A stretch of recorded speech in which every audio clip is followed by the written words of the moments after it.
you who have been watching this series in conversation, we've had some great people and we continue to bring great people. So this evening we have none other than Sheree Brown. Thank you. It's Lovely my to see you. pleasure. It's my pleasure. How are you doing? I'm good. In the midst of all this craziness going on, I'm good. Exactly. And I mean, this series that I've been doing in conversation has come in so handy because you music people are who have kept us going all the way through this craziness. You know, we put on your records and we dance around the room and we have a drink and we feel like things are normal. You know what I mean? But they're far from normal. But, you know, people are interested to hear the story of the people that they've been, or have, should we say, have created the soundtracks of their life. You know, the last 40 years, it's phenomenal. So it's great to speak to you and see you looking so fresh and well. Oh my goodness, you know, the time difference. I said, oh, I better make sure I look decent on camera here. No. But you're in LA, right? Yes, yes. Right. And what's the time difference? Because it's 6:30 here. It's 10:30 in the morning, a.m. So it's 8 hours. So you're 8 hours. Okay. You're 8 hours ahead of us. I always get confused. But anyway, lovely to have you here and to hear you tell us your fantastic story. And I'm loving the smile. Oh, you're ready to tell us that story. I'm ready. Yeah. And you know what's really amazing? You just said that the music has helped folks get through a lot of the challenges that we've been dealing with in this last year or so. And interesting enough, I have to share that it's the same, at least for me, it's the same as an artist listening to other music and listening to my own music. Right. This project that I've been working on, I think I've been listening to it. I just gave it a little break because I've been working and need to get some sleep. But every single night I would listen to the album since it was finished with my headphones. Yeah. I mean, music is the thing that takes you. Well, I mean, depending on what you're listening to, but either way, music is a thing that takes you to a place, an era. You can remember what you were wearing. You can remember where you were going, who you were going with, what you were eating. You know, it takes you to that place of so much detail. Well, you know what? What that you're just triggering all this stuff, Barrie, right? So one of the things about this project that I'm working on is dedicated to young adult women and the life challenges they've overcome. And it was inspired by my young adult years. And so reconnecting with some folks that I was dealing with way back when my Capitol album first came out was pretty special. I went into the recording studio that I recorded both of my Capitol albums on in the 80s. I went to last year. I actually went in and recorded some video shoots and some of the background for a couple of songs. And it took me back to my young adult years, you know.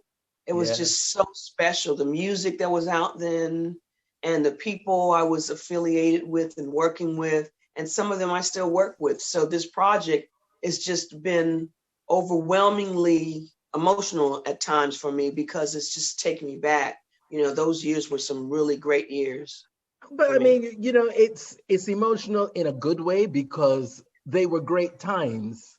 Yes. And the kind of freedom that we had in that era, they were great times. You know, you didn't think about how you were getting home from the club. You just knew you would get there. We'll make it home. It doesn't matter. You know, now the youth have to think differently. There's a whole different vibe going on out there in the streets. So, you know, that freedom that we had, they're all great memories for me anyway. But you grew up in LA. Is that where you're originally from? Yes, I'm an LA city girl. And both my parents are from Los Angeles. Okay. Which so they say is a rarity. It's always been LA for you. It's always been LA for you. Yes. So where did your musical journey start? Was it something you started from a child? Were you always interested in music, instruments, singing? Or was it something that you developed later on in life? I always was interested in music and singing especially. And Right. that started way back when I was a little girl. Back then, you know, you'd have the TV sets that would sit on the floor, the big TV sets. Yes. When the television was off, you could stand in front of the glass, you know, the tube, and you could see your reflection. And when I was little, I would stand in front of the TV and I would pretend like I was singing. And this singer, and I had to be 3 or 4 years old, right? So then when I got into school, I remember this one situation. I was in kindergarten, and that's preschool, you know. So we had gone, we used to have every month, there used to be these PTA meetings where the parents and the teachers would come together in the evening. And what they would do is they'd have these little performances by some of the students in front of the parents. Well, there was this in my classroom was a little xylophone. And the teacher was trying to teach this little boy how to play the xylophone, this tune. And he could not get it. And I was sitting there and I was listening. And I've always had a good ear for music. And I was like, Get out the no, way. he needs to do it there. And I just studied it for a minute. Then I asked the teacher, I said, well, can I try it? She said, yeah. And I just played it just like that. And so she said, well, you know, we're going to have you do it. Okay. And that was what age? That was preschool. So that would have been 5 years old or Wow. 4 or 5. Yeah. No, it'd been 5. It was kindergarten. 5. I was 5. So when did you actually pick up your instrument, which is the bass, right? The guitar. Yeah. The acoustic guitar. Yeah. Yeah. It when I was 9 or 10. All right. Okay. Early. I was 9 or 10. I taught myself how to play the guitar when I was 10. I have a cousin who came over and showed me how to tune up the guitar, and she gave me a chord book and she showed me how to follow the chord book. And I learned on a steel string guitar, which is much harder than a nylon string. And you know, you have to, you got your fingers and you're pushing it down and to try to make the noise, you know, the sound come out. Yeah, yeah. And it took me a while, but I was determined. And it would hurt because the tip of your fingers would get really sore and they would blister. And I was so determined. I'd get back up the next morning and my fingers would be sore to the touch and I would do it anyway. And so, you know, eventually the blisters go away and then you get calluses on the I was going to say it becomes calloused and hard skin and on those fingertips.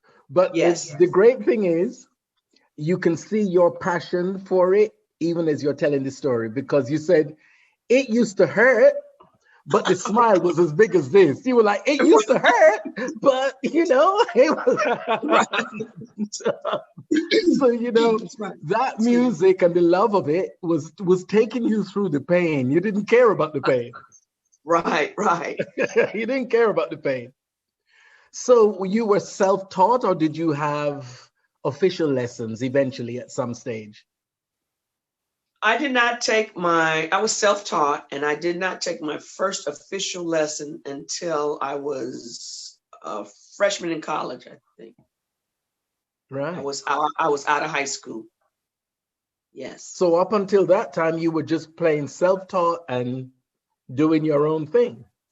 Yes. In your own way. Yes. I wrote my first song when I was 11. I was in the 6th grade.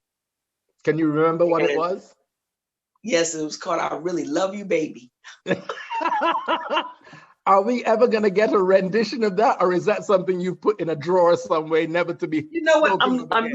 I'm looking to see where one of my guitars, and I don't see it in here. I would actually. How can Sheree Brown be in a room with no guitar? Come on. Well, I have about 3. Look, I'm in my music room, and I have 3 of them in the closet right here, but I don't want to open it up. I should have just had one. Let me think. Is there one that's real close? No. Yeah. You know what? What? Oh, wait 1 minute. I'm gonna get one. You And go I'm and gonna get play. your guitar, Is that honey. okay? Wait. Here we go. This is what Watch happens when yourself. it's live, guys. Okay, you This improvise. is Sheree live Brown for is sure. going to get her guitar, and we're just going to talk amongst ourselves until she comes back. And we're looking at her discs there on the wall. Very interesting. And some other awards there, it looks like. Yeah. Oh, and I'm she's back. back. She's back. Okay. So let me get. So I'm gonna tell you the story about this song. I'm gonna play it the way I remember it sounding. So when I was that age, 10 or 11, I remember this one summer. I would spend this summer with some of my really good friends. They were neighbors of mine, Stephanie Right. Merlin and the late Jan Hardy. And we would practice every single day during this one particular summer. We'd get together in my backyard and and we were going to be the next Supremes, right? So for those of you who may not know the Supremes, they were like SWV and How could you Beyonce's know group. the Supremes behave? Right. Supremes So are we were going to life be itself. the next Supremes. And so we would practice every day. So I'm the lead singer, and I have my guitar, and all of the strings are broken on my guitar except for two. So for those of you that don't know about a guitar, your standard guitar has 6 strings. And I'm only 10 or 11, so I don't have the money to go and buy my own strings, my parents ended up getting me some new ones. So anyway, but in the meantime, I didn't have any. So I have my guitar. One of the young ladies, Merlin, had these finger cymbals, 2 little round finger cymbals, and she could go ting, ting, ting, ting. And then Stephanie had the top of a cookie, round cookie cans. You take it off, and she was hitting it like it was a tambourine. And Jan played drums at her junior high school, but she didn't have a drum set. She had what's called a drum pad. So she's playing on this drum pad. So here I am I'm going to play it. With your So 2 I'm going to play strings. The with 2 two strings is important. That's right. The 2 strings, right? Okay, here we go. And I'm going to sing it the way that I thought, I sounded.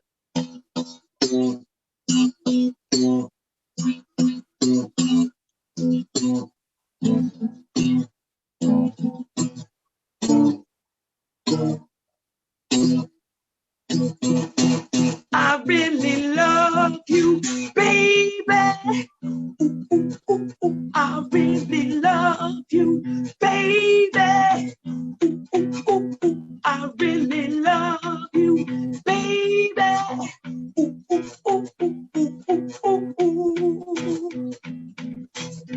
I can't explain this feeling that I have when you walk by me. Everything just changes inside of me. You tell me what, and the girls go, what? What can I do to make you feel the same way too?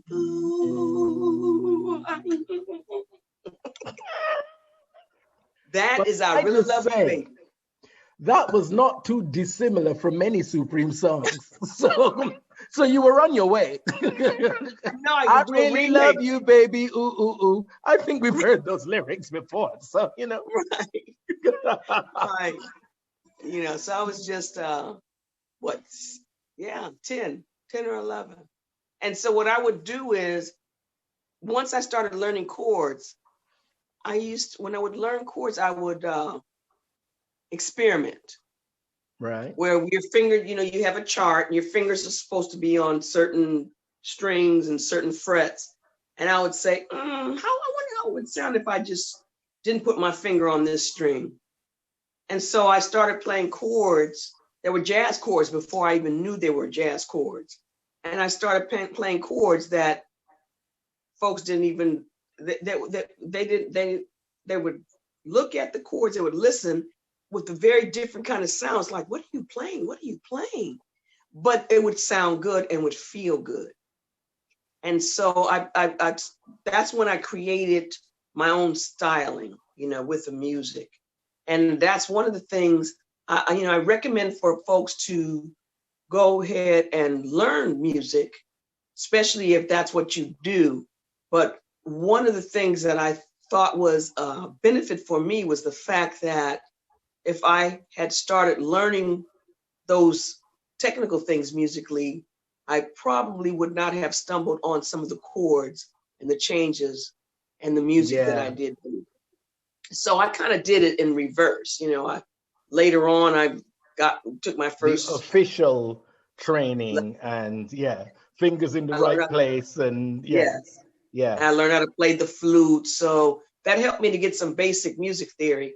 And then I also was mentored a lot by the late Sarita Wright and my friend Jim Gilstrap, Now who helped me. let's not hurry too quickly, because we're Right, gonna but get to them. okay, you got it. We're gonna get to them, Okay, Sarita you and got it. Mr. I'll hold Gilstrap. off. And, I'll hold we're off. gonna get to them, but I want to find out about the Sheree Brown's musical journey from the official training that you got from high school age, bringing you to the place of the first album. How did that all happen? Have a minute to think about it. Well, when I was in high school, it actually went back to junior high. Right. Okay. And because I started writing this song called, I called it Beauty. And it went, beauty, beauty, beauty, beauty, beauty, beauty, beauty, beauty. I am a beautiful woman.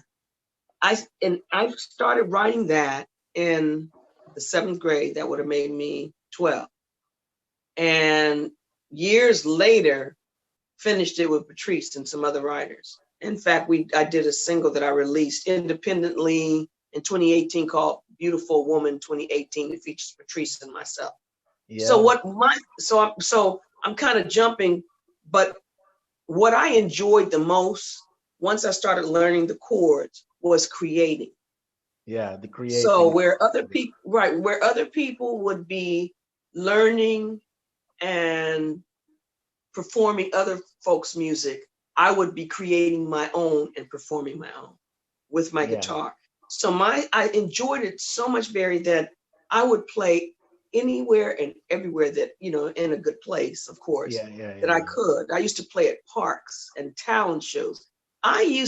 When I was in high school, I used to take my guitar with me to school every single day. And I had to take the bus, and it was a 30-minute ride. Journey. Okay. Okay. Every single day. And I went to a private girls' school, a Catholic school. And on the way there, I would pass a couple of the public schools. And it got to a point where you walk on the bus, you know, in the very back of the bus, there's one seat that goes across. And then on the sides, all these rows of seats, right? Well, the students on this bus and the students, whether they were at the public school or my school or another private school, there were about 3 different schools that would be on this bus at some point in time, right? So they would actually clear that seat in the back of the bus for me. And that was your stage. That was my stage. That's right. And I would sit there, take out my guitar, and I would play a song, not a song that someone else recorded and wrote, but I would play a song that I wrote. And so I started to get acknowledgement at a very early age. And especially going to an all-girls school, because, you know, we as women, young women, can be ruthless if something is not happening. Indeed. Did you What's say, that? And so they nurtured me. My teachers used to let me sit up in the front of the classroom before the class got started to play a song that I had just wrote the night before. It wasn't a thing of me trying to show off. It was the pure joy that I had in sharing it and seeing how people embraced it. And that's followed me all my life. But that's the great thing, you know, and I was trying to say this the other day, that there's so many things that we encounter in our lives that are supportive and encouraging, and you don't even realize it, because that was giving you courage to do what you love. You brought it to them and they received it well. You know, they encouraged you to say, okay, come on, she's got talent, come on, let's go. And that's kind of a foundation for you to go on further, because if your confidence is knocked at such an early age, it can be really negative and stop you blossoming as you have in later years. So, you know, it's great that your teachers and your fellow pupils really encouraged you and embraced you and said, come on, play for us. She's written this song. She only wrote it last night, but it's fabulous. And she's going to do it for you this morning. You know, it's really encouraging and spiritually, etc. And just builds your confidence. So that's great to hear, you know? Yes. And it also goes along with motivation that I had behind what I did to get my music out there to share with folks. But always in the back of my mind, I wanted to be an inspiration for kids and young folks. And so people would, you know, I'm was very involved with my church, still am. And folks would, and sometimes I would sing a gospel song, and folks would say, why don't you do a gospel album? And I would always say, you know, no, I want to do secular music, because not that I don't do gospel or include that, because right. I do that, but on a whole, I want to reach people that would not have an open ear to that positivity or the upliftment. And that goes beyond religion, really, or churches. Yeah. It's something is commercially becomes successful, then all of a sudden you have the ear. Well, how did you do that? How did you get there? What? You know, and so I prefer to model through example. And that's one of the reasons why my music, I've always made it a point of keeping it uplifting. Even if it's something that has a sad story to it, there has to be a positive end. You know, and so, well, why do you always do positive music? Well, there's so much negativity in the world. I choose not anymore. You don't need anymore. You know what I mean? Right. Yeah, we don't need anymore. But yes, you know, and that's why it's great to hear you guys telling your stories, because more often than not, you realize what got you through and gets you to the place that you are now is determination and perseverance. And, you know, you probably had all the knockbacks that everybody else has, but you know what? That's what's motivating and inspiring to speak to you guys and say, well, yeah, you know, we had all those knockbacks and we weren't necessarily a rich family that had everything, but, you know, I loved this and I persevered with it. And here I am. So, you know, that's why it's so lovely to hear the true story from you guys. I mean, I spoke with Gary Hines and he said, before we only ever heard about the Sounds of Blackness in 1991 with the Optimistic, okay, in the UK. But the journey was 20 years before that. I had no idea, you know? So it's great to hear the journey, the motivational journey of you guys. It's so inspiring. And it just shows, keep going, don't give up. Do not give up. So let's get to Capitol Records, because as you say, you see the smile there, you can't hide it. You know, it's you say you had a distinctive sound, which you did. You wrote your own things, you created your own chords. When I can remember where I was when I heard It's a Pleasure for the first time. And I can remember dancing with this person and literally kicking people out the way, taking up the whole floor in this little house party. But it sounded so different. It sounded so different, that entrance, different from anything we'd ever heard before. Yeah. How did we get to Capitol? This is what I want to know, the journey to Capitol Records. You know, it was a long journey in my mind because I was younger. But as I Yeah. look back, it really wasn't as long as I thought back then. So I was working on not music videos, but music demos, Right. probably consistently 7 years up until I got my deal with Capitol. And my first demo session was at RCA recording studios. This doesn't exist any longer, but it was a major studio, a major record company. So I actually went into their studio, and the engineer that worked on that demo was John Denver, the late John Denver's engineer. And Wow. so what had happened is one of my mentors, he mentored me when I was in junior high, and he was a neighbor of mine, and he used to be a horn player for Earth, Wind and Fire, and then he went on to be a session and a trombone player for a number of folks touring with him, along with recording on their albums. His name is Alexander Thomas. And so as I continued to play my music and get out there, more people became aware of me.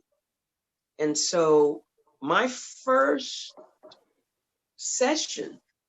demo session, had Earth, Wind and Fire's horn section. I think Are you Abraham. listening to this, guys? Are you listening to Yes, this? Pay careful and attention. right, and of course, Alex played for Earth, Wind and Fire, and because he was a session horn player, also he knew everyone. So was James Brown's horn section, Patrice Rushen, keyboard, Abraham Laborio, Paulina da Costa. I'm going to pass out. Just stop a second. Just stop a second, please. Just let me gather myself. Okay, continue, honey. You can't be throwing those names at me and expect me to just be matter of fact.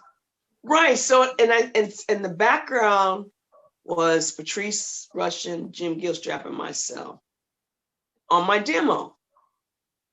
7 years before so that means that's 7 years before 1980, because 1980 is when I got my record deal. The album was released in 81, the first one. Excuse me. But it wasn't, there were things missing, not from the music side, but from the structure and vocally. You know, my voice was maturing. There were things that I wasn't quite ready yet. Right. So then we went and we just kept doing different demos. So the very last demo that I did, it's really interesting because a year before I actually signed a recording deal with Capitol, this particular demo was sent to Capitol and they rejected it. You know, right. I got the sorry, but no, nice, but no, thank you letter. A whole year later, that same demo, through a different source, made it back to Capitol Records. And that demo is what got the interest in me signing my record. Don't you just think that situation is crazy? Or does it just depend on who heard it at the time and how they felt about it? Because, you're saying that it's not even anything different that you sent. It was exactly the same thing. So, you realize that that's why the determination thing that we spoke about earlier is so important, because it was the same demo, it was the same quality, but it depended solely on the person that was listening to it and how they received it.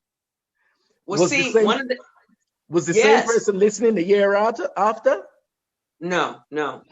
And so to go along even further, to add to what you're saying, my belief always, and I got this from my parents, especially my mom, everything happens for a reason. Okay. And it wasn't meant for it to happen that year before, So right. For whatever reason. And it was a perfect situation. I remember what had happened is Minnie Riperton is one of the three artists, the legends, the late Minnie Riperton, that influenced my music coming up, especially during my young adult years, right? And she's one of the three legends that this album, this new album of mine is dedicated to. And so when it came time for me to go into the studio and to look at who was going to be producing this album, they, Capitol, not by my request, Capitol came up with this. They asked Richard Rudolph to produce my first album. Right. And the thing that was so special to me is that I never had a chance to meet Minnie. She passed away a year before my album was released on Capitol. Yeah. But I was able to be in her home, to see her children, Maya, when she was like 6 or 7 years old, and her son, and then to have Richard Rudolph produce it, who produced and wrote so much of her music. Yeah. So that was really, really special for me. And I remember. Wow, what a memory to treasure. Oh my gosh, it really is. And I remember going on a promotional tour, and I was in Chicago, which is where I believe she was from. They came from out of Chicago, if I'm not mistaken. And I remember our promotional person at Capitol Records, and I really liked the promotional guys at Capitol Records. They treated me well, and they did a good job of promoting my music. But I remember in Chicago, they were telling me that Capitol Records kind of got caught not being ready, because when the album came out and the single came out, they weren't in the stores. So people were rushing to the record stores to purchase the record, and they couldn't get it, which was not a good thing at that time, because, you know, folks, when they want to buy a record, you go in, and if you don't have the first choice, and they pick up their second choice, they may not come back to get the other record. But they said that they had no idea that it was going to take off like that. And that's another memory that I have. Not such a good memory, but a memory nonetheless. I mean, but so, basically they thought, well, yeah, we'll release it, but it's not going to be as big as it was. That's basically the reason. They probably didn't think it was going to be the hit that it was. Yes. So, but then, they quickly got on board, prepared, but it was by no fault of the promotional guys. They were great. I thought they had the best promotional team. I still, keep up with a couple of them. So, yeah. So that was the first album with It's a Pleasure. Oh, you know what? I got to tell you about It's a Pleasure, right? So one of the things I really enjoyed and appreciated about Richard Rudolph is the way, oh gosh, I forgot about all of this. Okay, so. This is why we're here, honey, so take your time and work your way through it. That's why we're here. So after I'd gone to RCA and done that first demo, I had been doing some, in my process of refining my writing and my music and my singing especially, I had started working with Sarita, but Sarita introduced me to Jim Gilstrap. And so Jim Gilstrap had a recording studio in the back of his home. And I used to come over and I would play my songs, and he would record an arrangement. We would record my voice, and we'd do the background and my guitar, and then he would add the keyboards and the synths.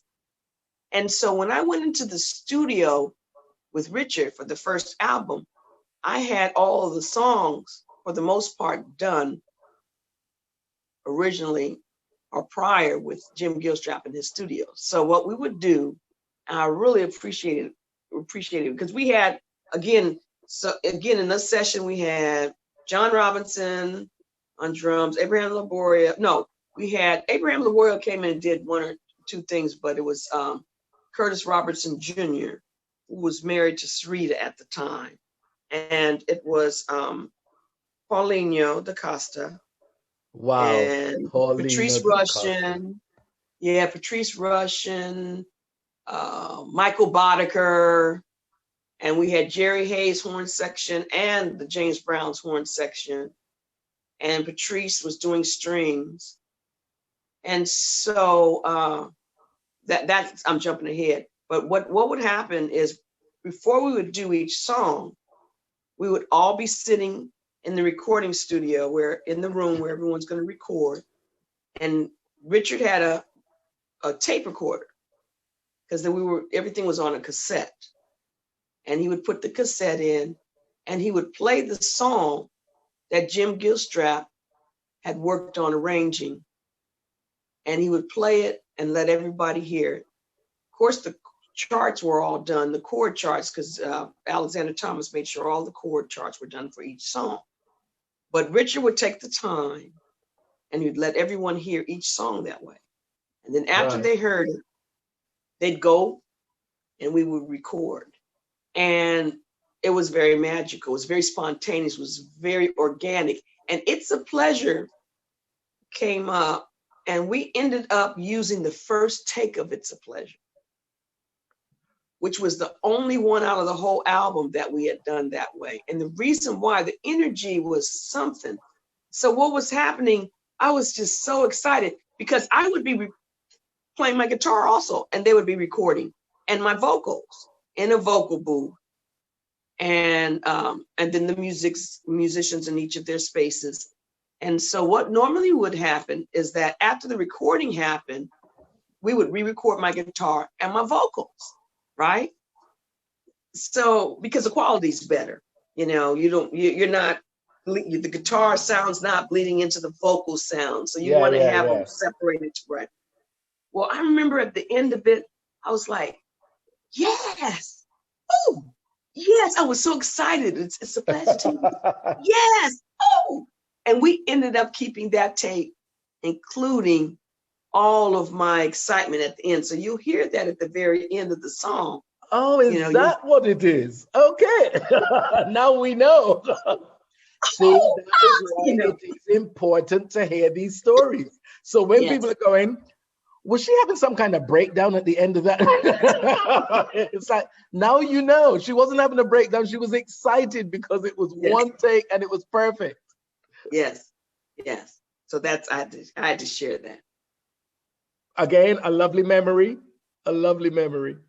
And so the second album was The Music. Yes. And another name, Mr. Stevie on harmonica. Oh my gosh. Because,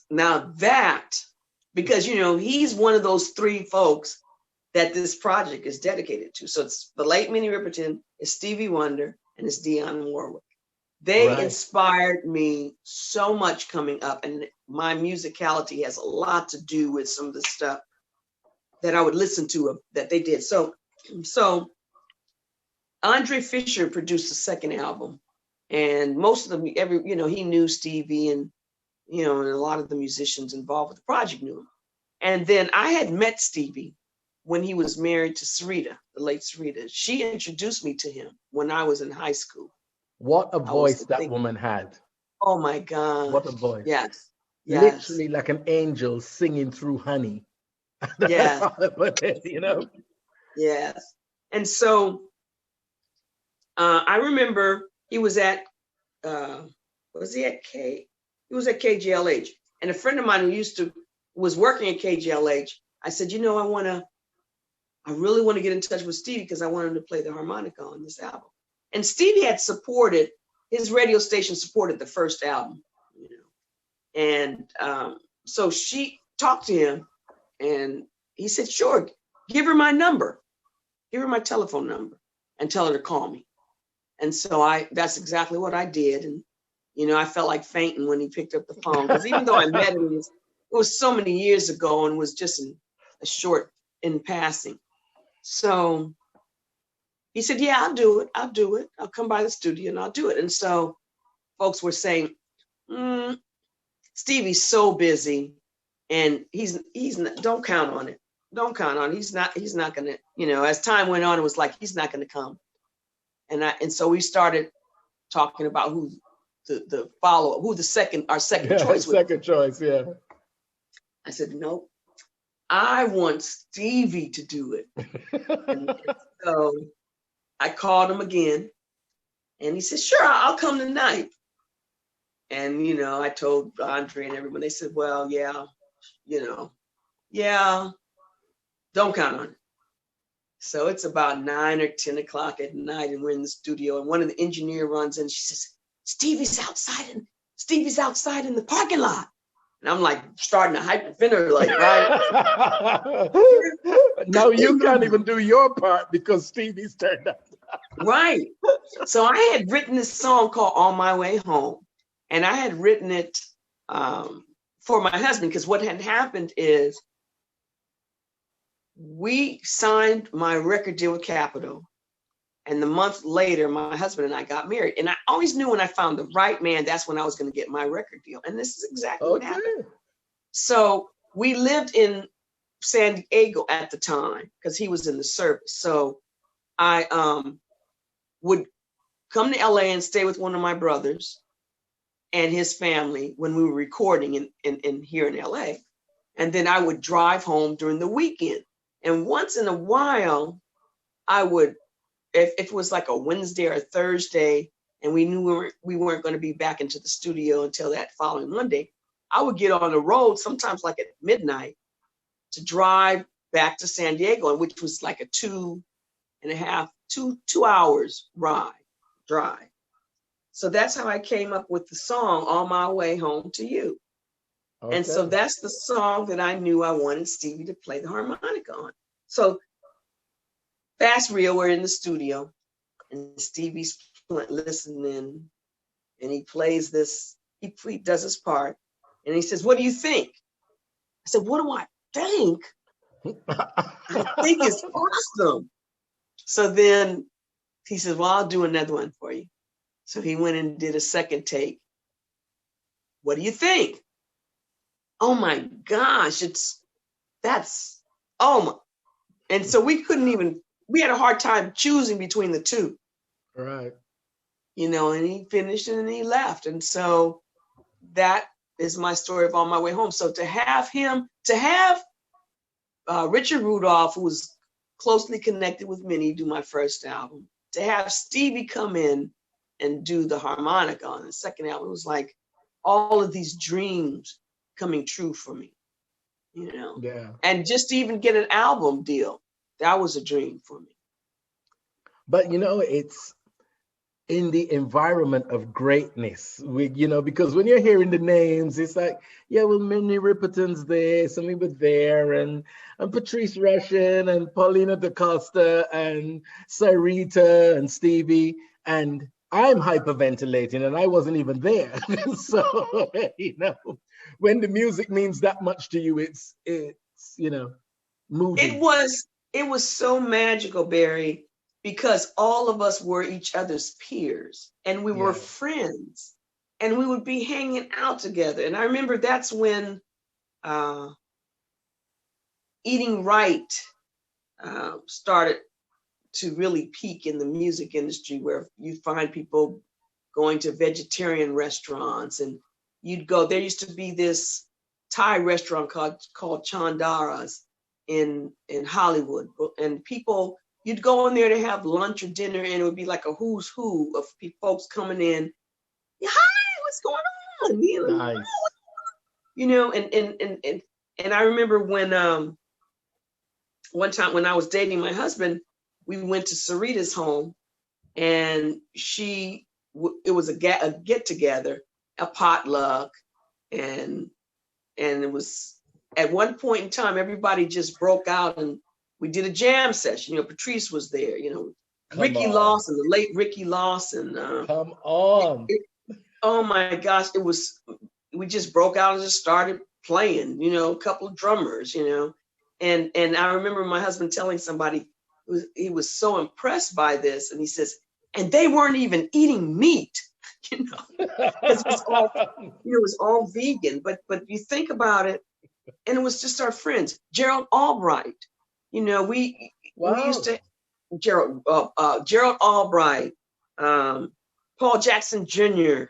We were all friends, and coming up before we had deals, you know.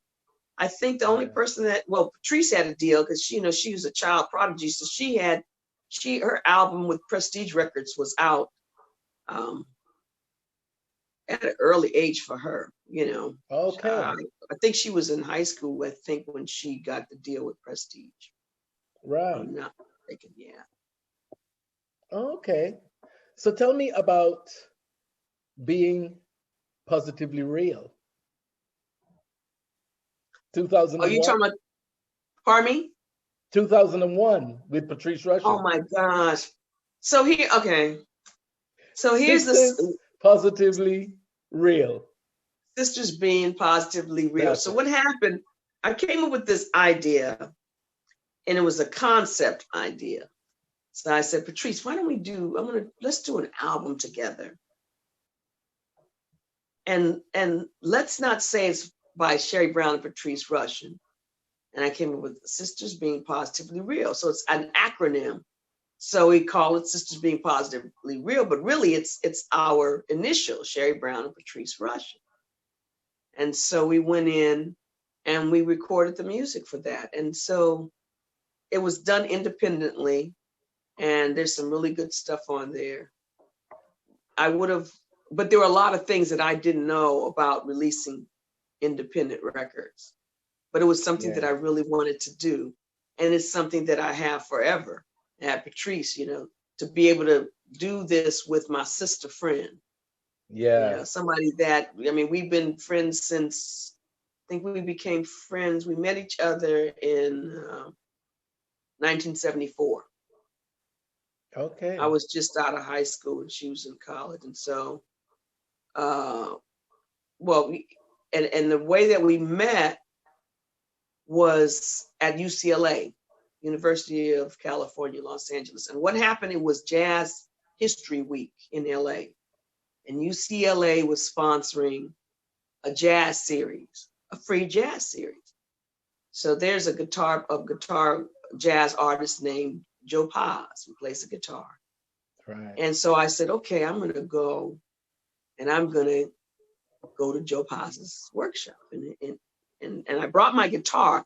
I remember I wasn't driving, didn't have a car. So of course I took my guitar with me on the bus, another 45 minute to an hour ride.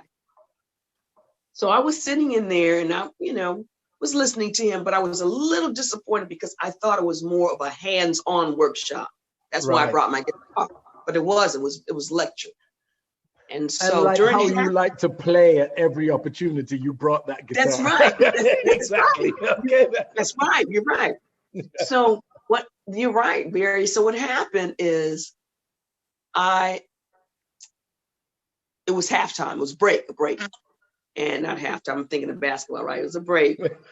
and a friend of mine was there and she was saying, you should go, you should hear this young lady in the room next door. She's bad. And so I said, okay. So I picked up my guitar. And when the break was over, instead of going back to Joe Paz's lecture, I went to Patrice's. And I took my guitar and sat in the very back of the room. It was filled, you know, it was a filled lecture anyway. And so as I was listening to her, and she was sitting in front of a grand piano, as talking, she would play. Yes. And I was like, wow, I love where she's coming from. In fact, some of the same philosophies were my philosophies. And then I was impressed by her musicality, you know, that whole genius surrounding her and what she does musically. And so when it was over, my friend said, you want to go meet her? I'll take you up, because she knew her. I'll take you to meet her. I said, yeah. So I brought up my guitar and we were talking. She looked at my guitar. She said, you play that? I said, yeah. She said, well, let me hear something. And so I took out my guitar and I played one of my originals. Was it Baby, I Love You? No. I think, no, that was beyond I that. know it wouldn't be Baby I Love You. Oh my gosh, right? Ooh. And I'm trying to think, It's a Pleasure may have been written. I don't know if I played that. Passing Thing may have been written.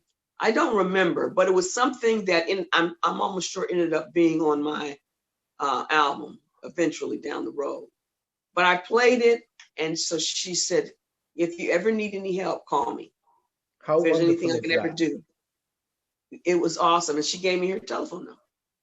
And you so see, when it that's was, what I'm talking about. You get a position and you pass on the help to somebody else. It's that's always right. about that, you know. It's always about, okay, well, I've got here with my struggle, and let me help somebody else come along, and you know. So how wonderful and open is that for her to just say, okay, if you ever need any help, that's Yeah. wonderful. And so when I went to the studio to do my first demo, I called her. And Alexander Thomas, who I'd mentioned was my mentor, knew her, and knew everybody that we contacted. And so Patrice, she was right there, and she sang background with me on that session too. Wow. Of course, played the keyboards, and so our relationship, we've just had that relationship over the years and worked on different projects. When she was Beautiful. doing her Patrice album, she knew I was really good with lyrics, and she was familiar with my work, and so it's the blessing for me is that I've not had to do what a number of other artists and writers have had to do, where you have to go out and pitch your song.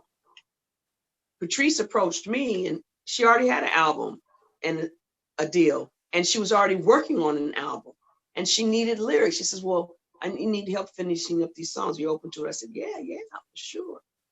And that's how that all came about. And so that's what I've known. So when I work Yeah. with younger folks now, I make sure that they have the same opportunity. And I tell them, I said, and I share about my relationship, my working relationship with Patrice, and how she afforded that opportunity to me. Yeah. What'll happen, you have a lot of younger folks, they'll write and do things, they'll do these tracks. They won't get the credit. They don't know that they should ask for the credit. But one of the things that's important, the more you can get your publishing, the better it is for you, even if it's a portion of the publishing. Maybe it's not the full amount. Yeah. And it's not illegal to do a deal and a project and not have any publishing for any of the stuff that you write. It's not illegal. It's standard in a lot of situations. A lot of record companies will do that, and producers. But I always am taken back to that time that Patrice afforded me the opportunity to set up my own publishing company. Yeah, as you by say, you know, working with it's her. not illegal, but the moral compass would say, well, you know what? At least give them something because Yes, they contributed. It's right. simply a moral compass. It's not legal or illegal. It's just, you know, a morality issue that you would say, well, it's just right to at least credit them, and credit them both in writing and financially for their Right. contribution. So now what happens that I have to explain about the publishing part of it. So as a writer, you legally have to get the credit. Sometimes Yeah. people will sell their tracks and not get the credit. So I am referring to that situation. Yeah. But a lot of times people will sign and they don't have any choice of whether they can keep publishing or not, because they're signing into a situation where it's a record company or a producer or a publisher that's already set up. And so in order to sign the deal, it does not include the publishing. Of course, you get the writers. And so it's a thing that Patrice did not have to do. And it's a thing that other people don't have to do. And it's the thing that I didn't have to do either. But it was just a nice thing, a nice opportunity to be offered to help set that up. So I just And wanted your to record company was called Brown Baby Entertainment, right? Is that what it was? right now, yeah. My independent, it still is. Mm-hmm. Brown Baby Entertainment. Yes, under Cerevel's Inc. Yeah, okay. And yeah, that's independent. I didn't have that set up when I signed with Capitol, of course. Those were so many. Yeah. You know what? It's 40 years exactly that this new expansion record is going to come out. 40 years exactly. From the first album.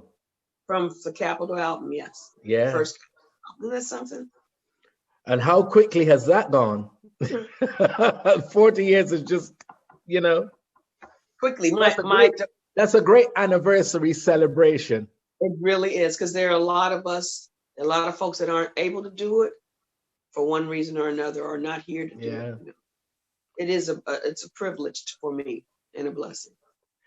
So you're also an educator because you teach music. Have I got that correct? Yeah, I'm there. I haven't done it in a while. Right. But I went into some of the schools and was independently hired as a artist in residence, basically. So I've done chorus and a little bit of guitar. I don't like to teach guitar because I don't like to do that, but I have done that, and songwriting classes. And then I did a program where I mentored young artists, writers on how to songwrite from A to Z. Okay. Copywriting, how to copyright, ASCAP, et cetera, et cetera. So that was a part of me staying connected with youth and giving back to them. So I've done that for a while. I did it, especially I took some time off, still behind the scene, but I, took time to become a mom, to be a mom and to raise my kids. And then, as they got older, I can get, that's when I said I'm getting back involved. Right. Fantastic. So what have we got in store for us from the wonderful Sheree Brown this year? Well, this album is called Messages from the Spirit, The Collective. Right. And it took 3 years to put it together. Okay. And it's connected with a book called Messages from the Spirit. The book will be coming out in the fall of this year. And the book includes stories, true stories by young adult women of overcoming life challenges. And so what happened is I wrote the music to dedicate to each storyteller in the chapter.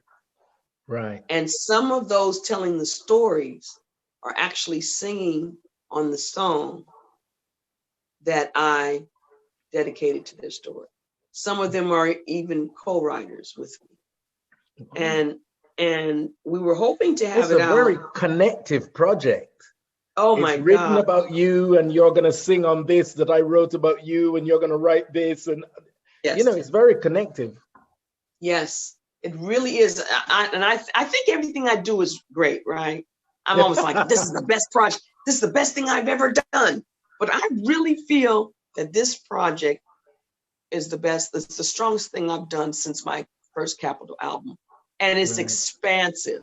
It expands because it's a collaborative effort of the young and the seasoned. So Patrice Russian's involved, Jim Gilstrap, jazz singer by the name of Dwight Tribble, Alexander Thomas, who mentored me, that I spoke about earlier on in our conversation that used to be with Earth, Wind and Fire, and some young talent coming up that it's really amazing. A number of those involved in this project I've known since they were little. And now they're involved in my project as young adults. So the whole theme is related to the whole vibe of being a young adult. Yeah. So I'm coming from the place of remembering some of the things that we've already talked about that I went through as a young adult. And then seeing these kids, now young adults, doing these fantastic things. My daughter's involved. My son is involved. I have 2 nieces and a nephew involved. There's a young man who works with Dr. Dre. There's another, the late Roy Hargrove, his younger brother, Brian Hargrove, is involved. And he's done things for Solange. And there's a drummer who works with everybody, Kamasi Washington and Herbie and Hancock, and he was on the road with Seal. It's just amazing, the people that are involved with this project. So it's bringing them all together. And so I had the hope of it coming out in January of last year, and then the whole COVID pandemic broke out and everything closed down.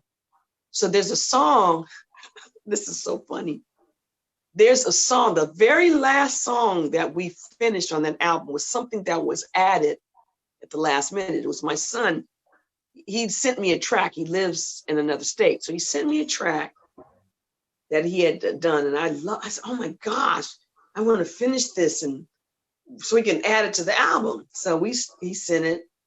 We're wave files back and forth for those of you who know the technical descriptions of what a wave file is. So we're doing all of this remotely back and forth. Yeah. So what happened is everything shut down. So I couldn't go into the recording studio. And so I am here, it's the summer of last year in Los Angeles with a heat wave. It is like 100 and something degrees. And I'm in my office / music room, this room I'm sitting in now. And I've got a recorder, really good recorder. So what I had to do was take the track, listen on the headset, and sing along. And I had to sing everything, stack everything, put my guitar first, my lead, 5-part backgrounds. It took forever.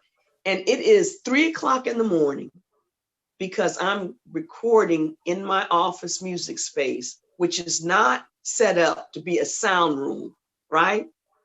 And keep out the noise. So it's 3:00 in the morning because there's no noise from outside.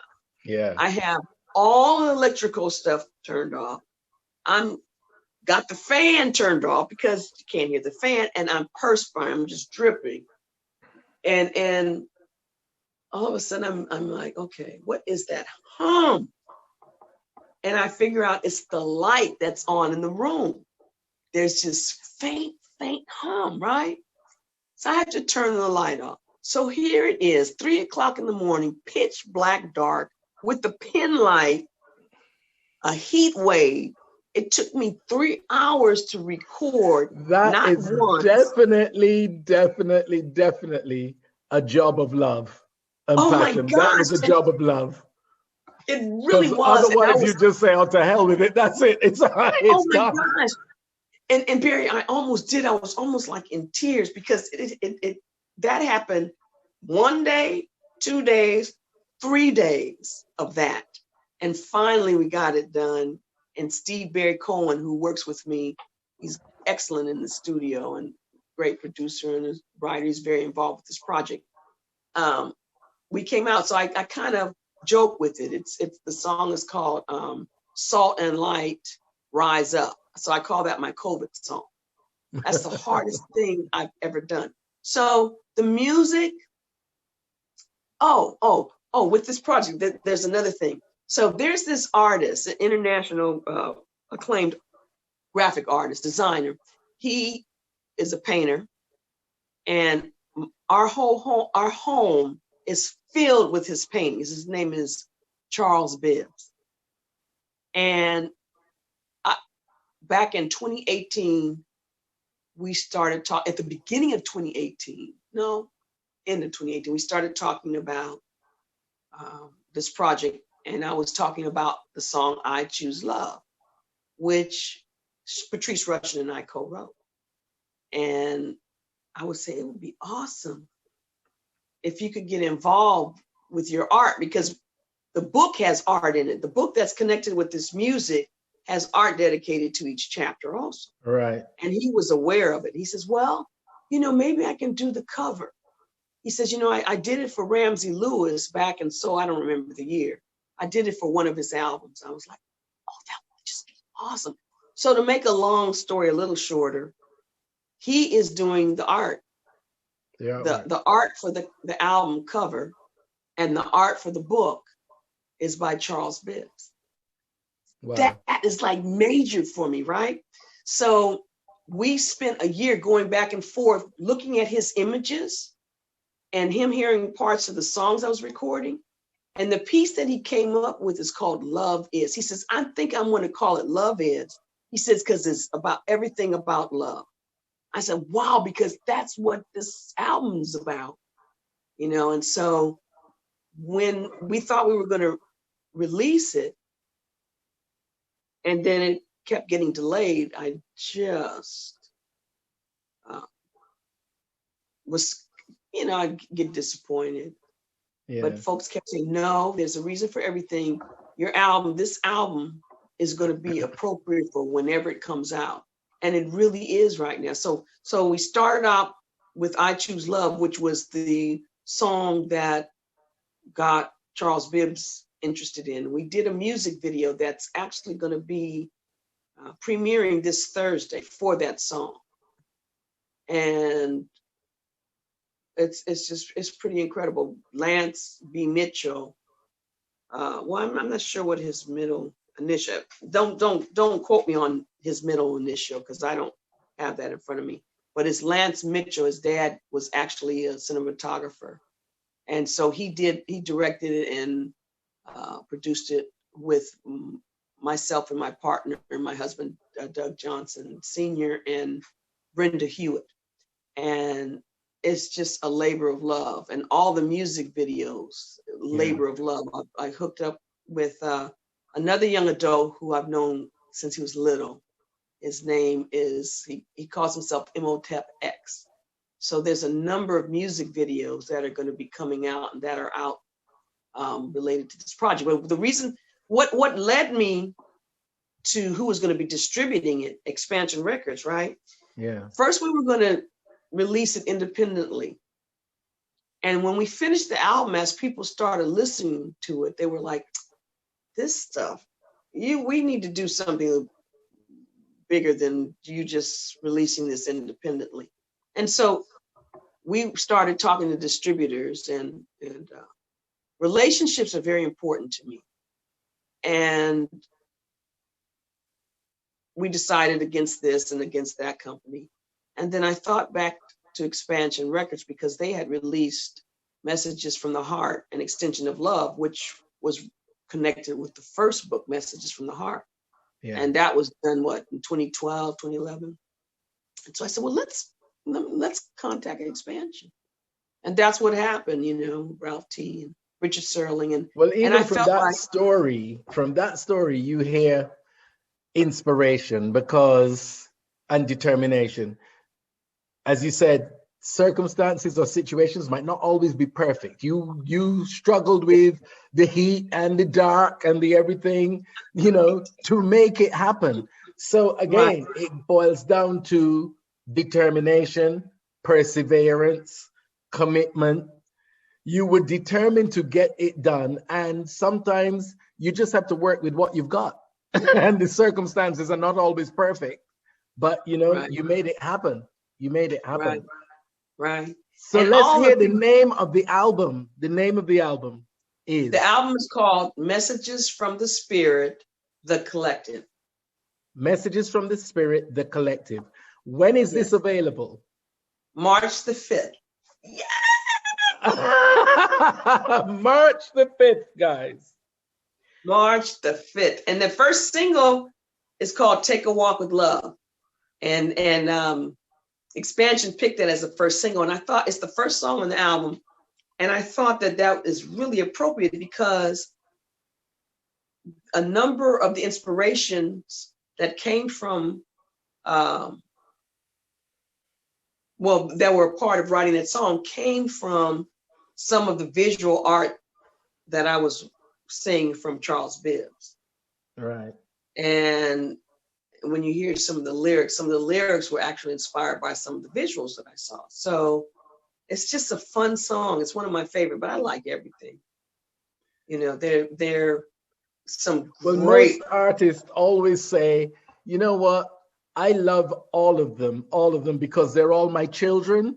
Some, what did Will Downing say? He said, some I have to work a little harder to love than others, but he said, I see them all as my children. So I think most artists think that, people will say, oh, I don't like that, or I don't like this. And the artist is like, I put my heart and soul into that. Okay. I love it. It's one of my babies, you know. Yes. So Yes. So my thing, what I believe in this project, Barry, and I want everybody to get it and share it. And it there's something for everybody on it. but that's beautiful. You know, that's what, and that was the objective for me to do that. I wanted to reach out to as many people as I could. And the thing is, this was almost finished before the pandemic happened, right? Right. So during the pandemic, there was a lot of reflections, reflective time, personal time going in. And so there's things that I appreciate more than ever now as a result of what we went through. And so the thing that happened one day was like, I'm feeling this, I'm feeling that. But you know what? I'm not in this by myself. We're all in this together. And then it gave me more of an appreciation for the goodness in people and for the love and how much, you know, it's such a cliche. Love is a beautiful thing. I choose love, but it's more, it's even more so because you see the opposite of love so much. And a lot of these challenges that we've been up against and faced in the last year at least, you know. Yeah. Well, it's been absolutely amazing talking to you. Loved every minute of it. And it's come at perfect timing to help promote the album coming out in March. So obviously I'm going to get all the details from you and put it all out there with the video, and we'll be ready for you in March. I appreciate that. And I appreciate you, Barry. And I appreciate all of you out there. Because one of the things that sometimes we as artists forget is that if it wasn't for you all, we wouldn't be here. And so you all have given me the tool and the vehicle to be able to share what I'm blessed with, my music. If it wasn't for you all, I wouldn't have that vehicle. And well, so we thank you greatly. We thank you greatly for sharing the gift with us, because It's a Pleasure has brought us much pleasure over 40 years, believe me. And that's I have so to be amazing. Yeah, I mean, it's an anthem. It's one of those tunes that is called an anthem. It's up there with, absolutely.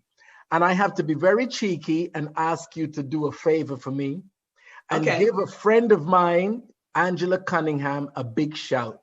She absolutely worships you, worships It's a Pleasure, but never gets the lyrics right. She always gets the lyrics wrong and has been calling it the ping pong song for years. The ping pong song, okay? So she's saying, please play the ping pong song. I'm saying, what's the ping pong song? I don't know what you're talking about. I said, you mean It's a Pleasure? But so please give her a big shout. She'll love it. Angela Cunningham, you go, girl. That's all I can say. Ping pong song, I'm going to use that. Thank you. The ping pong song. At the next album, on the next album, you'll have a ping pong song. Right. Thank you so much. Absolutely wonderful to talk to you. Thank you so much. And we definitely look forward to the new album in March. And stay connected. I'm loving this. I'm loving this series. And, you know. Thank you so much. And the new single is coming out February 5th. Wonderful. Take a Walk with Love. Take a Walk. Take a Walk with Love. And we'll have them. Yeah, we'll have. You get that? People pay attention. All the names are being dropped to the singles, the albums. Yes, so you know what you got to go out and get.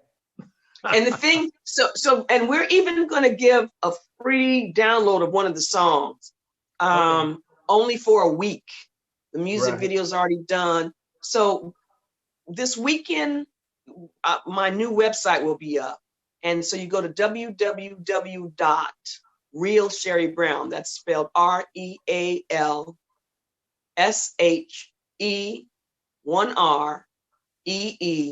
Brown.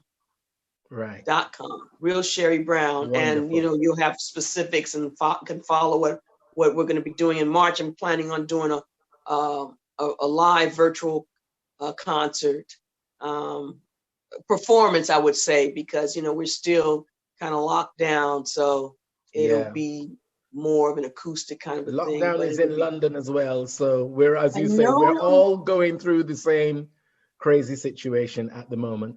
So Yes. obviously the new album and the single is available on all the regular platforms. Yes. Yeah. They will. Okay. Through Expansion Records. Great. Sheree Brown, thank you very much. It's my pleasure. Work that title. That's right. It's a pleasure, but I will add an honor. Thank you very much. Mine. Thank you for having me, Barrie. All the very best. You all be safe and stay safe. Likewise. Take care. And much love to everyone also. Take care.